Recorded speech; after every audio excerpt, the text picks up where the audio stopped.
My job in the presentation was to research all things about the back and forth history of the cola marketing wars.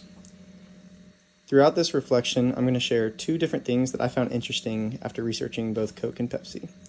One will be from the history portion that I researched, and then the other will be from the actual practices that Coke uses. First, through my research, I found that the Pepsi challenge to be the most interesting thing about their marketing. The challenge originally took the form of a single blind taste test at malls, shopping centers, and other busy public locations. And the Pepsi representative would set up a table with 2 cups, one containing Coke and Pepsi. Shoppers were encouraged to try both and then select which drink they preferred.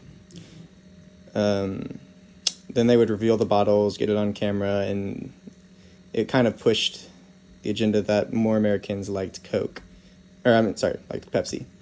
But what was interesting about it was a psychology came out with a report later on that said the taste challenge was skewed because whenever you blindly try 2 things, you're naturally going to choose the sweeter one. So whenever Coke and Pepsi are paired together, it's just natural for people to try or to prefer the Pepsi.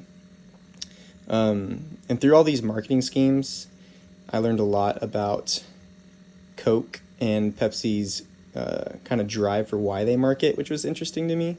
Coke is very relational, and Pepsi is very logistical about Pepsi's more competing and going right after Coke, kind of like how the Pepsi Challenge did. Whereas Coke is more along the lines of relational with all of their commercials and advertising. You see it, for example, like the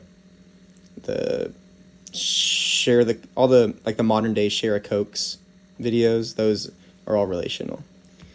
The other thing I found interesting throughout all of our research was the franchise agreement that Coke uses to expand their company. I guess I've never thought about beforehand how Coke is all over the world, and after seeing them use franchise agreements, it kind of makes sense to me. They purchase the independent bottling companies and allow them to allow the bottlers to do a lot of the work for Coke, which was interesting to me. So throughout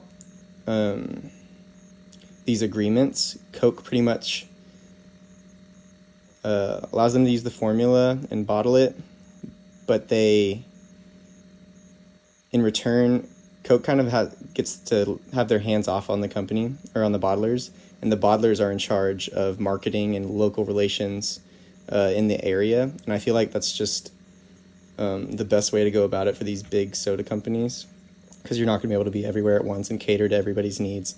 And so Coke, with these franchise agreements, get to shift a lot of their workload onto the bottlers, which I found was really interesting and important.